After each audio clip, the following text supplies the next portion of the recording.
time for In the Garden with Caroline. Caroline Baldwin is here to answer your questions about your garden, your lawn, the critters, the bugs, the fertilizer, the mulch, and everything else you do. Whatever you got. Mulch. Good morning, Caroline. Good morning, Larry. How are you this morning? Good. And the phone number if you want to call Caroline is 622-9622. Please know that we invite your calls, and we don't mind you interrupting us. If you call, you won't hear anybody say hello. What you'll hear is all of a sudden you'll feel like you're connected to the show. There you go. And you'll hear Caroline or myself talking, and as soon as Caroline takes a breath, I'll give her a little signal, and she'll say, "Go ahead, you're on the radio." All right, we go. Let's go. Yeah, how you doing? Doing all right. So you said you did not see fireworks on the 4th of July? No, not really. I mean, maybe a few, mostly from the neighborhood. I didn't go anywhere to go see fireworks, but it was just.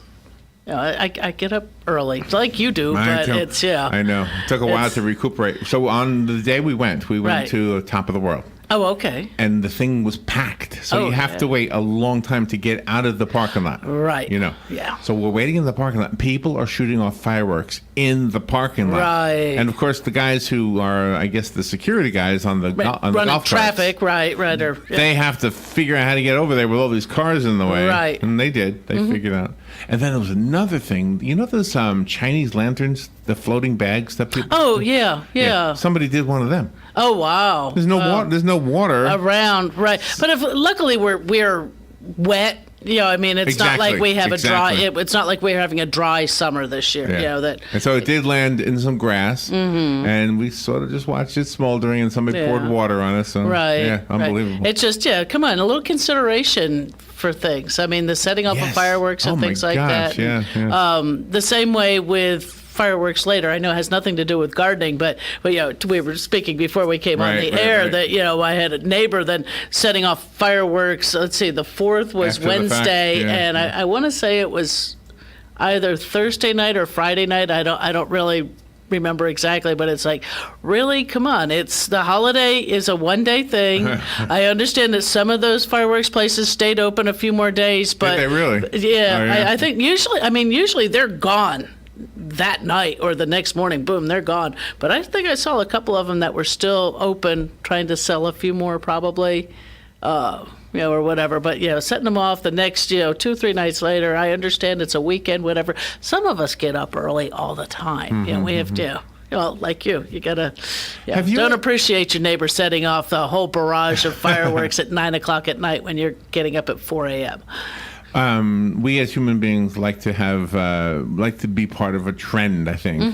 Things trend. Has there ever been, in your work in a big box store in Lowe's, have you ever had or observed like a trend that you could trace to like an entertainment event, a movie, a TV show, where all of a sudden everybody's got an interest in gardening? Do you remember everybody else? I think, it's been... And I hate to say it's been 18 years ago. No, couldn't have been that many years ago. Because I was thinking, that when you had the Y2K kind of thing, a lot of people got interest. That's what I'm thinking. God, was it really that long ago, or was it 19. sooner? 19 years. Right, 19 years ago. A lot of people began to get an interest just because of the current events of the time. Everybody was concerned on computer crashes and things. Right, it was Y2K that there be, and so people were thinking of the Victory Gardens, the small, the home gardens, producing your own food and that kind of thing. So on current events, something like that, and some of that has continued. I mean, I think more people they gained an interest and kept it.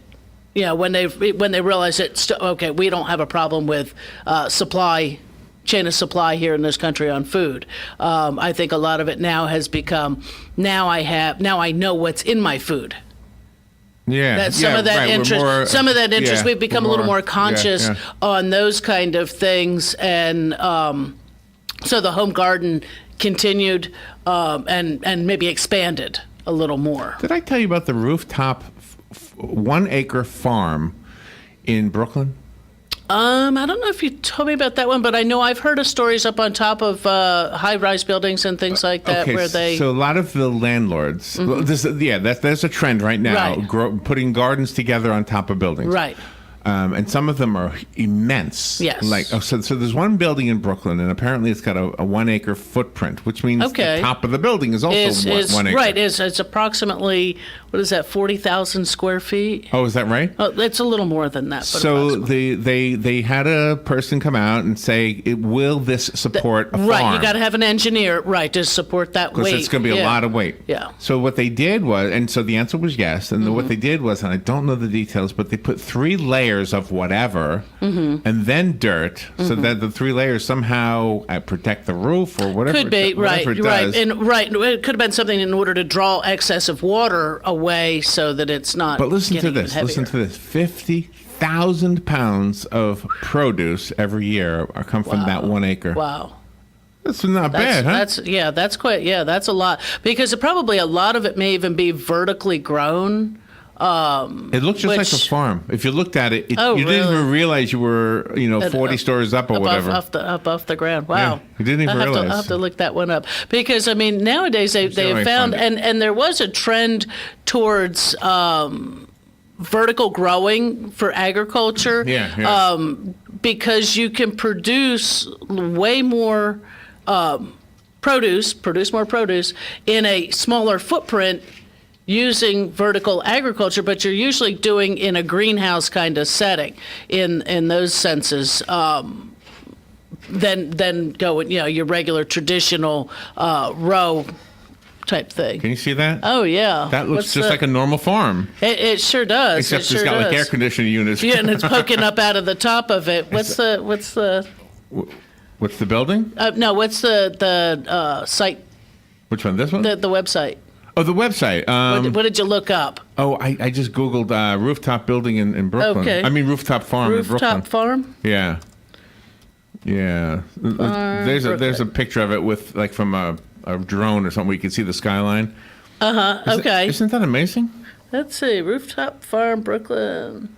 Yeah. Okay, wait a minute. Let me see. But they're all over the city. This particular one, though, has the largest produce output. Is that the Eagle Street rooftop farm? Oh my gosh, I don't know. I don't know. Let me just see. I don't honestly know where it is. The Brooklyn Grange Urban Rooftop Farm. Greenpoint, Brooklyn. Grange. Look for that. This one says 40,000 pounds of veggies, but I was listening to a podcast and they said. Right. There's actually there's quite a few. Eagle Street Rooftop Farm. I don't know. Okay, here's 115 photos from it. That's their Facebook, I guess. But anyway, I just found it interesting. Yeah, that it is interesting, and a lot of. Oh, okay. Well, did that by accident. A lot of different ones like that where, like you say, high rises and a lot of buildings that have gone more green in the production or even that there's plots for, residential plots for those living there, because it's not like you can go out in the backyard and garden. You're living in an apartment, and so there is none. Or all you have is a small balcony and that kind of thing. And it's fantastic that they're doing stuff like that. It is really amazing. And it also seems to have affected the efficiency of the heating and cooling in the building. Oh, I'm sure. Yeah, that's an insulating factor there on top. Yeah, interesting. Are you ready for a phone call? Sure. Good morning. Thank you for calling. You're on the air with Carol Ann. Yeah. My memories of Long Island was that one of the largest producers of winter tomatoes was the Gelweiler greenhouses in Belmore. Oh. But they were on the ground. I know exactly what you mean. Yeah, they were on the ground though. Yeah. But it was a greenhouse effect, so that it was a giant. Probably. Did you know? It was what you call hothouse tomatoes. Yeah. Right. Did you know the Gelweiler family, by the way? My father delivered fuel oil to them. Yeah, the kid blew his hand off and blew his eye out with the pipe bomb. Yeah. Well, oh wow. Yeah. He's an adult now, but yeah. He did. All right, thank you. Have a good day. All right, thank you. Yeah, I live so close to that place he's talking about that I actually heard that explosion when the kid blew his hand off. Oh wow. Yeah. Wow. Was a pipe bomb, not a fireworks? It was. He opened up firecrackers. Oh, and poured it all into he was trying to make us something that was going to go boom bigger. Right. Yeah, and it went off. Oh yeah. Well, and this year, please, people. I know it has nothing to do with gardening. Teach your kids. We had 3 people in Central Florida I think it was 2 kids lost a hand. Oh wow, I didn't hear And that. one older young man, under the age of 30, I'm going to guess. I'm not sure how old he was, who blew fingers off. Oh my gosh, in like really? the Merritt Island area. But 3 right here in the state of Florida for the 4th of July. That serious thinking? injuries. What are they thinking? Come on, people. Common sense, little safety issues going on here. But getting back to the rooftop gardens, the only reason I brought it up is because obviously in Ocala we don't need that. We have plenty of space. Right. And we don't have high rises. But I think the thing it says is that we as people are starting to want to grow our own food, or at least buy food from somebody who has grown their own. It's right. The local farmers market, the local cooperative that people are putting together, and some of these are happening outside of the larger cities, or like here in Ocala. In Ocala, we have there is a community garden over on the west side of Ocala in order to bring produce, or the accessibility of fresh produce, into communities in which they call them, what do they call them, food deserts. I mean, even though we have transportation, we have stores every corner, it's that whole thought of fresh produce, but you also have to be, community gardens are fantastic as long as you're willing to work it. It's not like you just walk up and get free produce. It's, sweat equity on some of it. Yeah, I don't think it's because it's free, because obviously there's a lot of work if you're doing it. And if you're buying from them, obviously it's not free. Right. I think there's this trend, I guess, and I don't know if it's a false belief or not, but there's a belief that, locally grown is healthier. Well, and like I said, we've talked about it before, that whole theory, that whole feeling, and this came from, Jerry Baldwin at a Crohn's Cradle Conserve and she spoke at a Master Gardener event and spoke about eating, not just eating clean, but eating close to home. The better produce. And it probably has something to do with transportation. It's soil. It's where your roots are, where you're grounded which is your home, your community. So if it can be grown in your backyard, it's going to taste better or be a little healthier for you. If it's grown in your community, that would be your next step. So a truck farm out of Marion County somewhere, or the small produce farm nearby that you're getting your locally grown produce. The next would be within your state. Next would be within your region. The last produce that you want would be something that would be coming from out of the country or across the country, because it's not necessarily picked at its prime or when it is at its full nutrition and flavor, and then it has to be transported. So there you're affecting, if you're interested in this, in the carbon footprint that's being manufactured by having to transport it further. That's true too. Yeah, and so it just goes. So that's playing into it and also. It all goes into that whole step by step of eating closer to home, and things like that. And now, I'm not sure how many, the adult gated communities and things like that. Many of them provide areas where you can do vegetables. Sometimes vegetables can be, if it's done properly, I guess, incorporated into landscape areas, because many plants have gorgeous blooms. I mean, okra, for one, is a member of the mallow family. It has a single hibiscus-like flower, and so to me, I see no issue. No issue of planting a nice section of it, and you get okra too if you like okra. Eggplant is another one, has a very nice flower to it that to me could be incorporated into a landscape area. Without much issue. It's not actually farming. It's not actually vegetable garden. It's not a plot out there on the side yard where you're rototilling that up and planting like that. And so. By the way, the benefit of the rooftop is not the bugs, because the bugs get there. They said they can find it, but it's the deer and the raccoons. Other things. Well, now again, there's the raccoon that was scaling a building. That one? Yeah. Maybe there was tomatoes up there he was after. But it's and probably up there on the rooftop, and like you said, changing on the air conditioning and that utility on that part is probably cooling that roof somewhat. And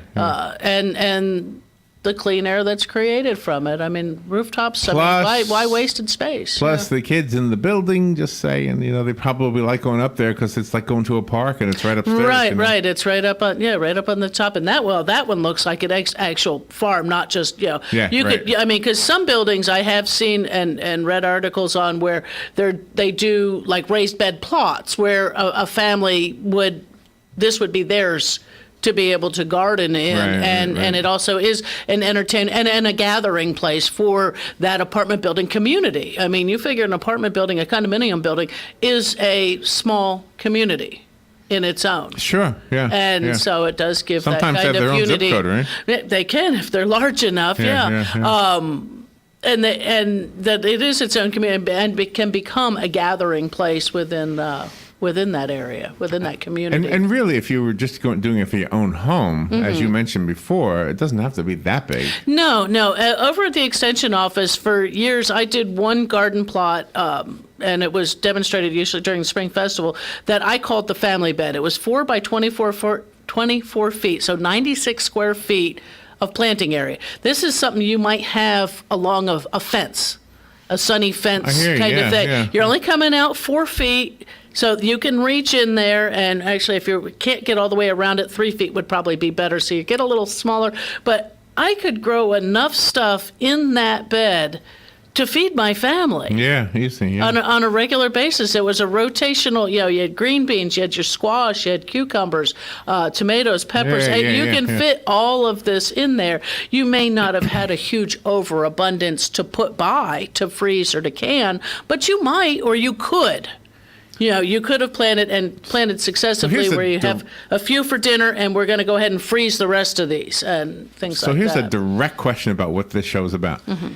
Is there a way to treat the soil so that the produce tastes to your liking? Like if it's more acidic or...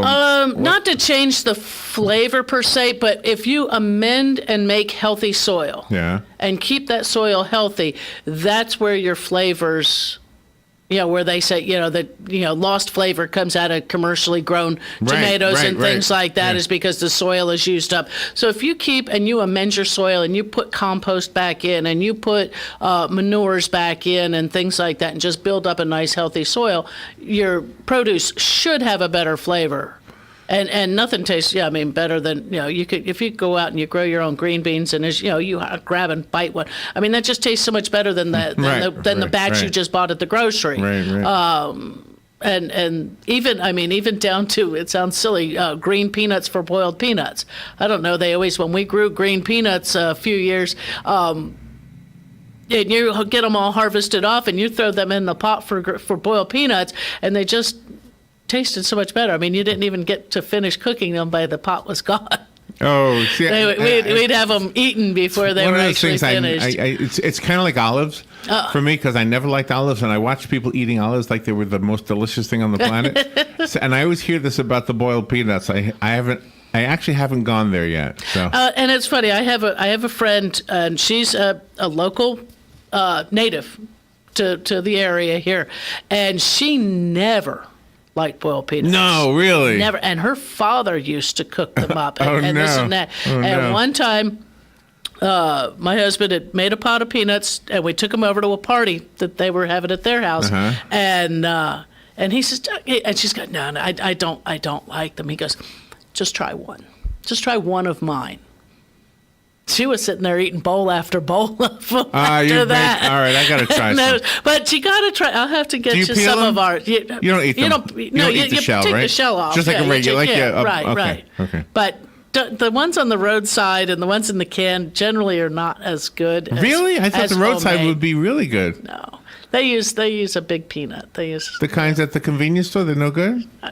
I don't like them that really. Yeah, it's sort of like a boiled peanut snob kind of thing. Oh, really? So homemade is the best. Is the best. Oh, yeah. I mean, unless you can find one that is more of a local recipe kind of thing versus hey, just get the bag of the Chubb's peanuts, throw them in a big. It almost always keg, seems when I go to like the convenience, it almost always seems like they're in a plastic baggie, like somebody did make them locally. Some of them might be, because other ones are like in a big Are they better hot or not hot? Warm is not much nicer. Yeah. Warm. Yeah. Okay. The warm, hot boiled peanuts. Yeah. And do you like the jalapeno ones? Somewhat. really? I like the traditional, just salted boiled peanut. Oh my Yeah. gosh! See, it's I mean, the other Well, so ones, when did the you- Cajun and that are pretty good. So how long was it before you actually went to get to have To it? try them? Yeah. I probably lived here 2, maybe 3 years. Oh, real soon. Yeah. Hmm. Yeah. Because your husband makes them. Mm-hmm. Well, that might be part of it. Yeah. Yeah. So, way different. We're almost up to a break. we are. I think I skipped one though, didn't I? Yeah, I think we'd missed that quarter hour one. Oops, we got I'll have to talking. make We up- happen. have to That make up happens. for it, so. But yeah, I mean, green peanuts are available. Go out to there's a couple. There's what is it? Waldron, I think has peanuts. Waldron. What's Waldron? It's a produce place. It's like at 326. Oh, really? And I'm trying to think of the other one. Somebody will know the name of it. And where you could actually go buy, a half bushel of peanuts and cook them up. Caroline, how's my apple tree look? Apple Does it look tree's healthy? looking good. It Yeah? does. It doesn't needs look to like be it's turned again. droopy? It doesn't look Well, it looks it looks like it probably is needing a little more sun. in a bigger pot, And maybe a bigger pot. Yeah, I mean, I know it's outgrowing this it pot already. could be. Yeah. Yeah. It may have to be going to an outdoor location. Yeah. And if anybody saw the picture of on Facebook on mine, the one I am guardian of, that yes, I have lost a couple leaves, but mine is living outside. So some little critters did enjoy a leaf. And P.S., while I have about 40 seconds to tell you this, I have an apple tree seedling here. Ready to be I would love to have a guardian for. There you go. I'm not going to charge you anything. It's No. worth about, what did I say, 48 cents? 48 cents. Yeah, at least. Well, the saucer there. That's about what it's worth. Yeah, because I planted it from an apple seed. So, That's right. So it didn't cost me anything. But if you'd like it and you call during the break, you can have it. You can adopt and be a. And then we have other guardian. prices. I guess we give away at the next break, right? Yeah, we have a Bob Wines. Yeah. Okay, so call if you want the apple tree seed. But you have to. Here's the deal: you have to come get it, and you have to stand with it while I take your picture. You Get have a to picture of it. Yeah. All right, we'll be right back. Fox News Radio, I'm Chris Foster. All 12 boys and their soccer coach have now been rescued from a flooded cave complex in Thailand. The last 4 people were pulled out today, all taken to a hospital where Fox's Jeff Paul reports. 2 of the boys from the first day had some respiratory issues, might be pneumonia. The 4 from yesterday, though, all seem to be in great condition. They're all wanting food. Some of the boys from the first day said that they wanted chocolate and bread, like Nutella, and the doctors gave it to them. The group got stranded 2.5 weeks ago. President Trump is on his way to Europe. The president's travels begin in Brussels, where leaders from NATO's 29 member states are gathering for a summit. From Brussels, the president visits England to see the Queen and the British Prime Minister, then Scotland to visit at least one of his golf courses, and Helsinki, Finland, for a summit with Russian President Vladimir Putin set for Monday. Fox's Simon Owen in London. Fox News. We report, you decide. Friends, are you taking Viagra for ED? Well, you could be paying too much. Now you can take Sildenafil, the active ingredient in Viagra, for just $2 per tablet. $2 for a 20 milligram tablet, saving $40 per dose. Marley Drug is a North Carolina pharmacy delivering Sildenafil to your doorstep. Go to marleygenerics.com. That's MARLEY, marleygenerics.com. Or call 1-800-452-1760. That's 1-800-452-1760. Dad, what are you doing? Cramming for college. I'm the one going to college. Yeah, but we need to figure out how we're going to pay for it all. Discover Student Loans. Discover does student loans? Yeah, they're one of the top student loan lenders in the country. It takes 15 minutes or less to apply, and there are no fees for the life of the loan. Best of all, I can earn cash rewards if I get good grades. Really? Yeah, we still have time to apply and get a great rate. So I can just chill. College kids still say that, right? No one says that, Dad. Really? Yeah. Visit discoverstudentloans.com to apply today. Limitations apply. Sure, everyone knows that Bob Wine's Camellia Garden sells plants and trees and everything for every season at the lowest prices in town. But Bob also sells all those necessities to make your garden grow for less, much less. Examples: Bob's famous no-float pine straw mulch it positively won't blow away. And you can buy it for as little as $4.75 for a big bale when you buy 10 or more. Bob has a new selection of bird bath fountains, pottery, flags, wind chimes, and lots of other stuff for your yard or garden, all at 10 to 20% off. And don't forget that shade tree sale. Buy one, get one at half price. Check the ad for this week's BOGOs, and there are several. Buy one, get ones. Then get to Bob Wine's Camellia Gardens, Southeast 38th Street, Ocala. Daily till 4:30, Saturdays till 3, in the same blooming place since 1952. Gene Powell Pasture Mowing, 352-629-2440. Our tractor services include bush hog, disking, front-end loader, box blade, and stump grinding. We also have zero-turn mowers for the smaller paddocks, aisleways, fence rows, and lawn care. Fence row spraying is also available for weed control. We are licensed and insured. Gene Powell Pasture Mowing, 352-629-2440, or online at powellgene, Gene, at yahoo.com. Gene Powell Pasture Mowing. Gene is a proud United States veteran. Tired of looking at stained carpets, dirty tile, or grout? Call Silverback Restoration, 414-5312. Make your flooring look great again. Stains, pet odors, allergies. Call Silverback Restoration, 414-5312. From serving our country to serving our community. Silverback Restoration, 414-5312. Residential and commercial. Their work is guaranteed along with your satisfaction. Check their website, silverbackrestoration.com. Insurance needs got you worried? Clifford Insurance has you covered with over 25 premium carriers. Family owned and operated with 200 years plus of combined experience. Call them today, 352-245-5455. Clifford Insurance has the expertise you and your family deserves. Give me, Alicia Clifford, a call today for a free quote at 352-245-5455.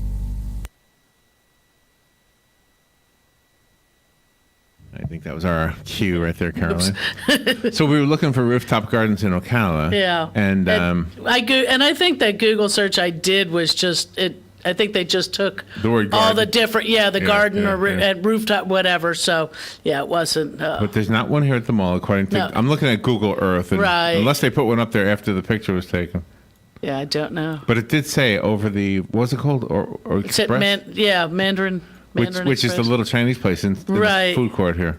So it was just kind of goofy. I don't know if it, if the garden, the roof, because also I didn't do well because the Brooklyn one is rooftop farm. Ah. And I did rooftop garden. Well, and the reason they have more gardens than farms is because of the landlords. And I was going to ask you about that. Are vegetables heavier than flowers? Is that why they would say no vegetables, only flowers? Well, the story I was listening to was a podcast, and they were saying that in order to have anything you're growing on the roof, you got to get permission from the landlord. Okay. And he's got to make sure that it's strong enough to support it. Right. But most of them fear a vegetable garden will be too heavy, and I was just going to ask you. Probably because the vegetable garden would be the kind of thing of creating a raised bed and bringing in soil. And soil's heavy. More so than flower some garden? flower pots. Yeah. Oh, okay. Kind of thing that, if somebody's looking to do that, it may just be a small, a thing of an apple tree in a whiskey barrel with some, little flowers planted around kind of thing. It is interesting. All right. Are you ready for the phone? Sure. Good morning. Thank you for calling. You're on the air with Carol Ann. Yeah, hi, guys. Hey. Good morning. Hey, a rooftop gardening is a wonderful thing. I'm going to be going back up to Milwaukee in a couple of weeks for my usual summer run, and all over the city they have these community gardens, and it's really a wonderful thing. What they did years ago, they went into a lot of blighted areas where houses were they were empty, and they took them down, cleaned up the area, put fresh soil down, and then they made these gardening plots for anybody in the city who wanted to grow something. You went down to City Hall, you put your name. You sign up and put your name in whatever it is, and they gave you a plot wherever you live, close by. And when you drive through the city in the summertime, it's a wonderful thing to see. It's just gardens all over the place, and I even believe that at one point, I don't even know if they do it now, they gave you tomato plants and seeds and everything else to get you going, but it's a thing that really went big in Milwaukee. They may do that. I know in some of the areas that you figure some of the growing companies and things like that, they'll gladly, give out the basics, just to help people get started and get interested in things like that. And especially in communities, like you say, they might have been some blighted areas, taking down those crack houses or whatever, and turning it into something more useful for the community. And what's more useful than good fresh produce, and even people who like to put flowers within the garden as well. It's it begins a beauty as well as a utility of the landscape. Right, and I had heard, you're exactly right. It makes an area look wonderful, and it improves the value of the homes that are close by it. I mean, sure. it's not only something to eat; it's something that your property gains value, and it's such a wonderful thing. And you meet a lot of people get together, and they work together in these gardens and stuff, and it's just it's such a great thing that when I go up there, I drive into some areas that years and years ago I used to have friends living at, and you just see these plots of gardening all over the place, and it's just such a wonderful thing. Oh, yeah, and it brings people out into the community. You're not just walking down the street with your hands in your pockets, minding your own business. You're getting out there, and you're meeting your neighbors and things like that, and that does help in communities for crime. They've done these in Los Angeles, in major cities all over the country, and just trying. Part of it is that whole empty lot, until that lot sells, by whoever the owner is. It's a community garden, or it's a permanent fixture that the city or the municipality has purchased in that area in order to provide for this. I call it a service. They provide water. Many times they'll even provide some of the manpower, at least initially, and some of that is done by community service for those paying a debt to society, on rototilling and coming in and doing some of that initial cleanup and setup on some of that. Well, whoever came up with the idea should be rewarded, because it's really a great thing, Now, I was going to just say, you're talking about peanuts before. I eat peanuts just about every day at noon, right. And of course, they're very healthy. Yep. And wonderful. But what I do is I put a bowl of peanuts in my microwave and really heat those suckers up, and boy, are they good. Oh, yeah? Just regular, which kind of peanuts? Regular peanuts in a shell. Oh, okay.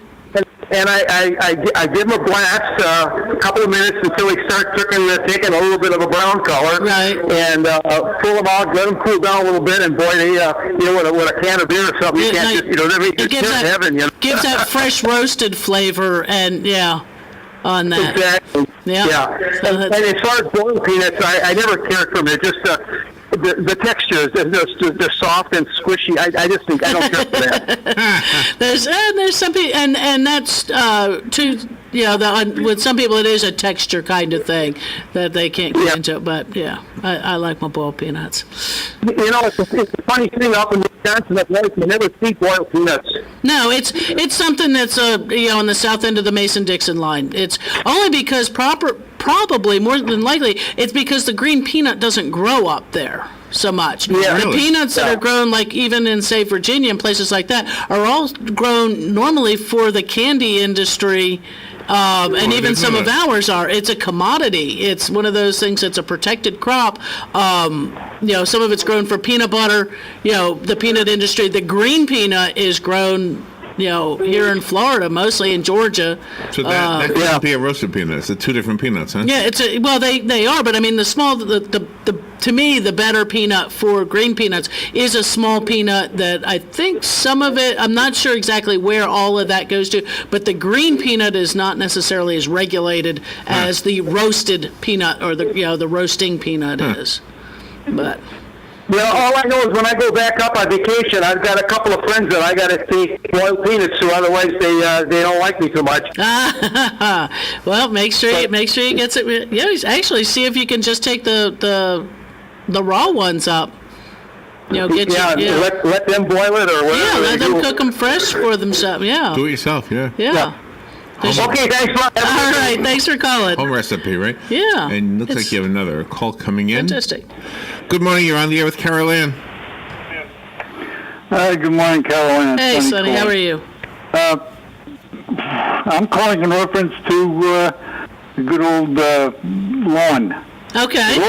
With all this rain and everything that we're getting. Yes. And the fact that, I did fertilize earlier this spring and whatever.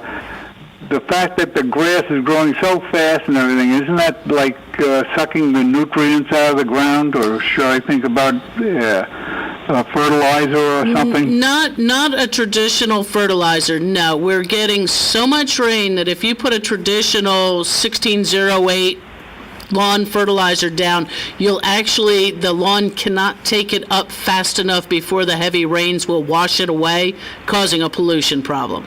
If you're needing, well, that's why we fertilize in spring. It's a nice green. I don't have any weeds in my backyard, and my front yard looks good. Yep. So, but, I'm just thinking of the way it's growing. Yeah, you can almost watch it grow. Most certainly. But rain provides nitrogen to the lawn. Mowing the grass actually provides nitrogen to the lawn. It's refertilizing itself. If the lawn, if you feel like it's needing something, there's a few simple products that I recommend. One would be something simple as Milorganite. It's a solid waste issue. It's sewage sludge. Milwaukee comes from. Milwaukee's answer to solid waste. Everybody thought beer made them famous. No, I think it was. I would think it was Milorganite. You can put that down on the lawn. It's not going to burn anything, and it's a good soil conditioner as well as a nutrient for the lawn. Another one that I like a lot is one that's goes by Super Iron Plus, because it's iron plus magnesium and I think manganese, and that just sort of bolsters the lawn. And either of these can be used on the whole landscape, shrubberies and things. I do notice that the iron does make the grass a real rich green. Right, a nice green color, and it's not forcing it to grow any more than all the rain is. Because with our warm temperatures, all the rain, that grass is growing. Like you say, you can watch it. You're needing to mow 2, maybe 3 times a week this time of year in order to keep that grass in check. All right. Well, I just wanted to, check that out with you because I'm just getting curious. Sure. I would wait till about September, late September, to be able to put a fertilizer down like your regular turf fertilizers, and use a good one that's got a nice amount of a slow release, and that way it's going to feed it for an extended period of time. Right. Okay, thank you very much, and thank you for doing this program, and thank you WOCA for having Carolyn on the air. Absolutely. My pleasure. Have a good day, everybody. Thank you. You're welcome. Thank you. It is our pleasure because I love this. It's a bright spot in the broadcast week for me. We're up against the break. Right. We have a Bob Wines gift certificate for the $20 worth of plants from Bob Wines. Right. Plant material only. No mulch, no chemicals, anything like that, but just good old plant material. And if you go to their Facebook page, you can see their flyer, and you'll see some of the amazing prices. They've got some really great sales going on this time of year. And there's a couple of good buy one, get ones that are really good. Yeah. So, all right, so if you'd like the $20 gift certificate to Bob Wines, give us a call right now, 622-9622. We'll take a little break and be right back. The first caller that I see on the line here will get it. So if you don't hear me answering the phone, that means you didn't get it. You weren't it. If you answer the phone, that means you won it. We'll be right back.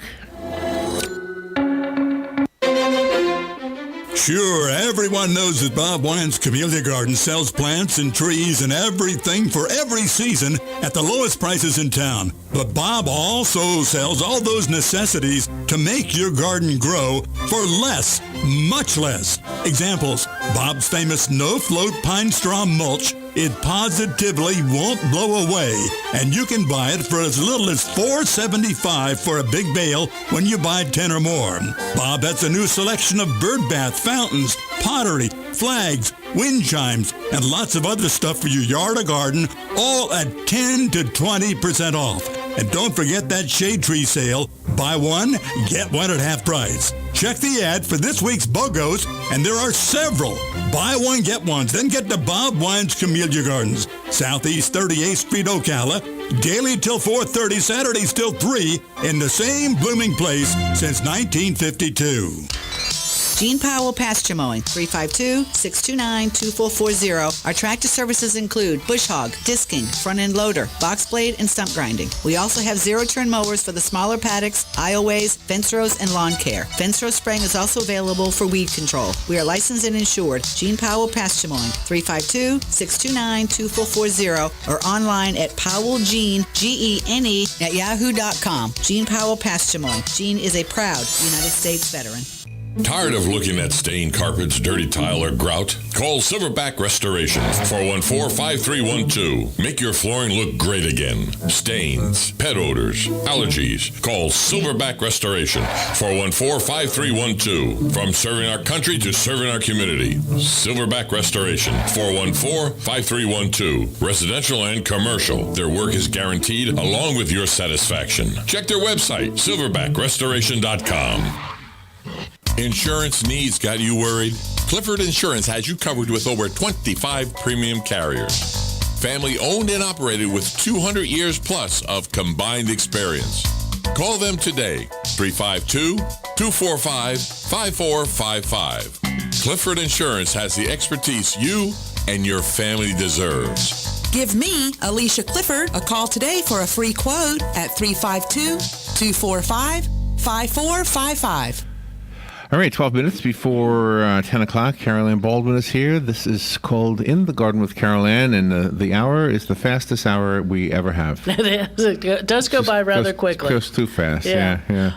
Just as something to keep in mind, here we are, July and August are kind of slow gardening months, only because of the heat. The heat and the rain just really do slow us down. Be careful if you are outside. I know it's been stressful this year on some of the people I work with, including myself, where it's like, oh, wow, it really, you can tell at the end of the day that you did not drink enough water, or we've had some people have, out sick, trying to recover from, just from that heat that we've got going on.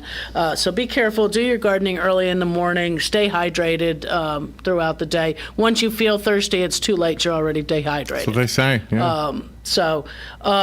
But coming up is something you can go ahead and learn about. It puts you in the air conditioning for a little while. One of the Master Gardeners series, Pruning Trees and Shrubs. It'll be Friday, July the 13th, over at the Master of the Possibilities Education Center at On Top of the World from 10 to 11:30, and it's learn how, what, when, and why not to prune our trees and shrubs.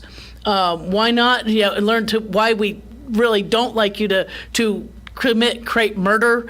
Learn the alternatives to make a nicer tree, or hurricane pruning on the palms. Of the why not to do it. I mean, people say, well, you know what? I can do it. Why not? Well, you get over there, and they will actually tell you why not to do it. So. Sorry. That's all right.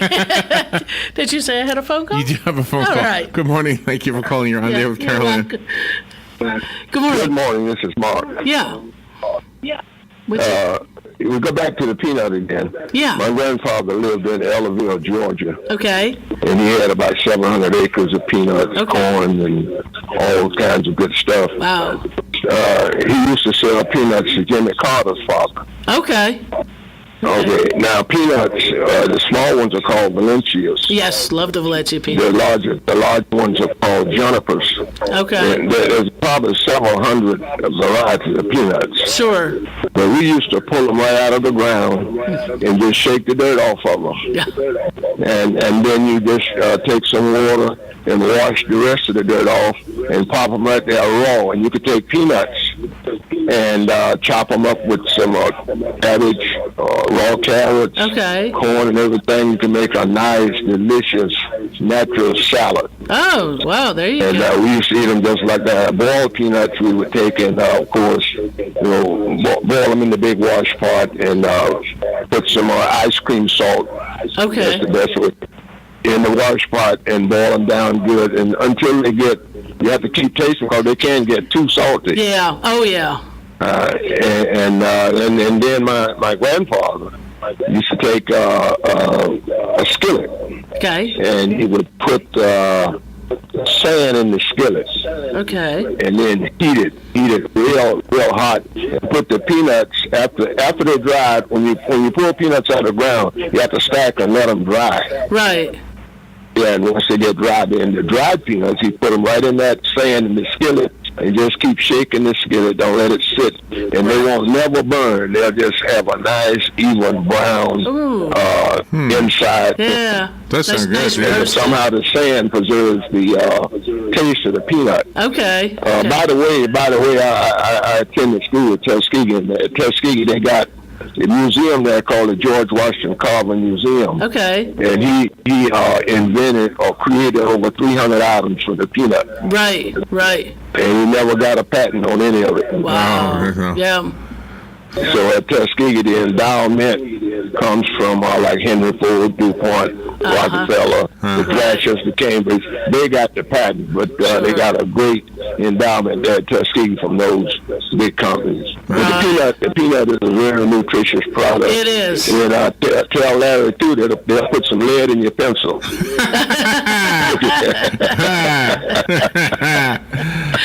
right. Now I'm in. I know. Yeah.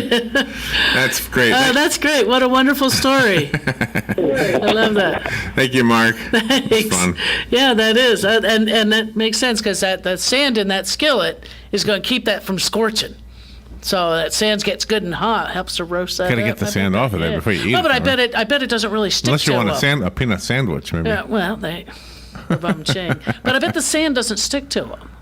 Yeah, probably not. Yeah. Yeah, that once because you dry it. So what he takes ice cream salt. Use it. The salt would be more like a rock salt, like a rock salt. So I just use regular. So what does it do? It melts and then the salt. That's for doing the boiled peanuts. So if you keep it in there too long. If you get too much salt in the pot, it's going to be too because they absorb all that. Right. So that's I usually do mine. When I do peanuts, it's weighing the peanuts out because my pot's not huge. I can only do like 4 pounds at a time. So, but it's like my recipe is 1/4 cup of salt, just regular salt, minus a 1/4 cup per pound minus 1 pound. So if I'm doing 4 pounds, I'm doing 3/4 cup of salt in there. Oh wow. So it's a lot of salt. Yeah, that's a lot. But of salt. Once you cook them and you do taste them and you do have to add more water to the pot as they're cooking and and you're tasting them and if you're lucky, if it's not the first batch of the season, you usually do manage to cook all of them before the pot's empty and they're. So at the convenience stores, when I see go. these, they're usually in what looks to me like crock pots. Right. Well, they it's in order to keep them warm. Bad idea, good idea. What is that? That's in order to keep them warm. I gotta go get some now. But the ones from the convenience store are Robin, good. I'm gonna get this. I'm very conservative when it comes to my food choices. Yeah. I don't go like those little octopus things at the Chinese restaurant. Yeah. I don't want them. You don't do the calamari? The little rings that are fried? The things with the suction cups on the legs? Oh, okay, it's different. No, okay. No. I like. What about the red little crustacean things? What are they called? Like little lobsters? The crawfish? Do you eat them? Oh, crawfish are good. No way. Yeah. You eat them? Yes. Oh my gosh. I like calamari. I liked, and I can't find. It's hard to find. They do a tin, like you would get sardines or something like that, right. of octopus in a marinara sauce type thing, and that's so good just with saltine crackers. Yeah. Are you sure you're from Jersey? I don't remember. Somebody, a friend from Jersey posted on the whole thing, the whole New Jersey attitude. I said, I think I was always a Floridian. I just happened to be born up there. That's all. That's funny. Yeah. That's funny. But so it's one of those. Yeah. See, I'm hard. It's hard for me to step out of my comfort zone with food.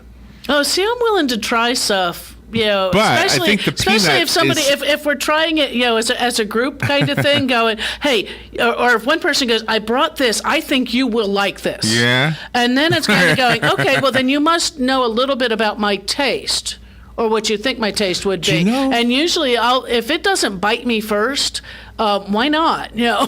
There was a guy, and for those local people who remember Red Oaks, I'm referring to him. Do you remember Red Oaks by chance? Oh my gosh, this was the nicest guy you ever would meet, and he has passed away.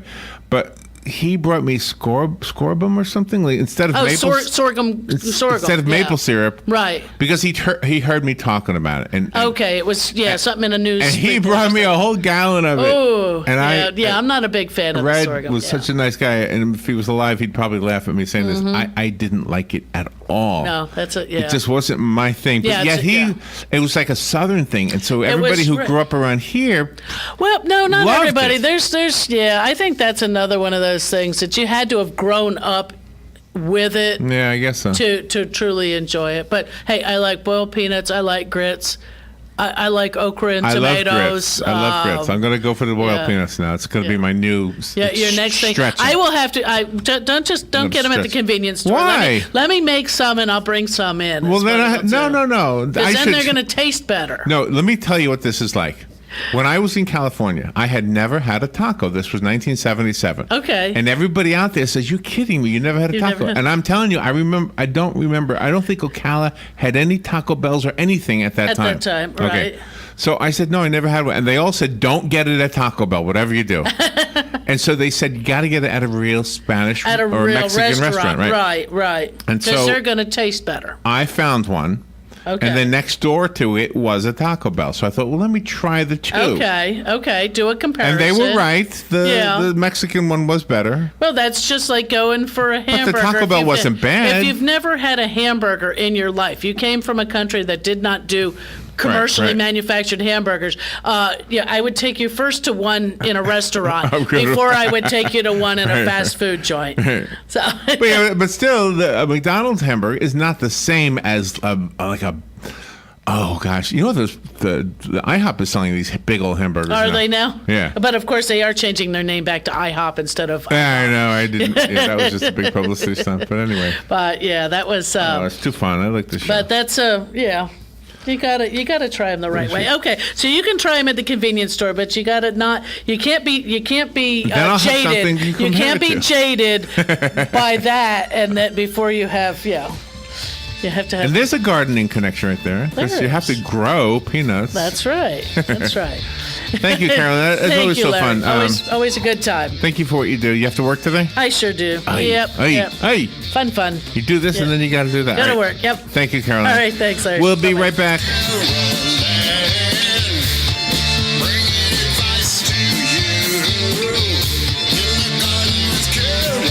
Broadcasting from the Paddock Mall Studios, this is WOCA, Ocala, Gainesville, The Villages, 1370 AM, 96.3 FM, The Source. Fox News Radio, I'm Chris Foster. President Trump's Supreme Court nominee Brett Kavanaugh will be at the Capitol today, meeting with some of the senators who vote on his confirmation. The president announcing his decision last night, telling reporters on the White House lawn this morning. Last night was an incredible evening. Brett Kavanaugh has gotten rave reviews, actually from both sides. But several Senate Democrats have already said they'll oppose the nomination. A rescue mission in Thailand is over. 12 boys and their soccer coach are all out of a cave where they'd been stranded by a flood since June 23rd. There was huge tension here, a lot of apprehension about this mission, but the Thai Navy SEALs, along with international divers, and we understand British divers have been hugely important in